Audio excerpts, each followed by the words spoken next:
Business owners खूप busy असतात, पण डायरेक्शन क्लिअर नसतो. सकाळपासून रात्रीपर्यंत काम चालू असतं, मीटिंग्स चालू असतात, सेल्स चालू असतो, ऑर्डर्स घ्यायच्या चालू असतात.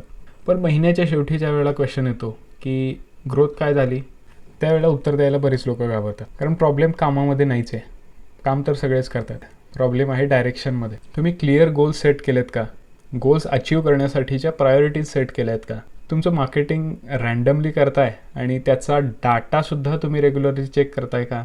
आणि जर या गोष्टी तुम्ही करतच नसाल तर काय काम करतंय आणि काय काम करतच नाही आहे हे तुम्हाला कळणार कसं? आणि ज्या दिशेने तुम्ही चाललाय ही दिशा योग्य आहे का नाही हे तरी कसं कळणार तुम्हाला? तर एक मिनी मास्टर क्लास देतो तुम्हाला, आपल्याला काय करणं अपेक्षित आहे. आपल्याला मंथली टार्गेट्स हे तर सेट असायलाच पाहिजेत, पण ज्या वेळेला मंथली टार्गेट्स आपण सेट करतोय ते डिवाइड करून वीकली टार्गेट्स डेली गोल्समध्ये ट्रान्सफॉर्म झाले पाहिजेत. आता हे जे गोल्स आपण ज्या वेळेला लिस्ट डाऊन केलेत त्यावेळेला त्याचे प्रायोरिटीज सेट केल्या पाहिजेत की पहिल्यांदा आपण कोणत्या गोलवरती काम करतोय, पहिल्यांदा आपण काय अचीव करणार आहात याची क्लॅरिटी आपल्याला पाहिजे. ज्या गोष्टी आउट ऑफ द सिस्टम्स जायला लागल्यात आणि त्याच्यामधून आपल्याला बिझनेसवरती इम्पॅक्ट पडतोय अशा गोष्टी सिस्टमॅटाइज्ड व्हायला पाहिजेत. आणि at the end of the day तुमचं काम नाही तर रिझल्ट्स ट्रॅक व्हायला पाहिजेत. तर आता बिझी राहणं सोडून द्या, एक क्लिअर डायरेक्शन पकडा आणि ॲक्शन घ्यायला चालू करा.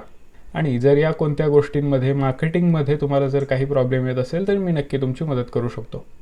माझ्याबरोबर एक तुम्ही 30 मिनिटाचा फ्री स्ट्रॅटेजी कॉल बुक करू शकता. माझ्या प्रोफाईलच्या बायोमध्ये जाऊन माझ्या कॅलेंडरच्या लिंकमध्ये आपल्या दोघांसाठीचा वेळ तुम्ही बुक करू शकता.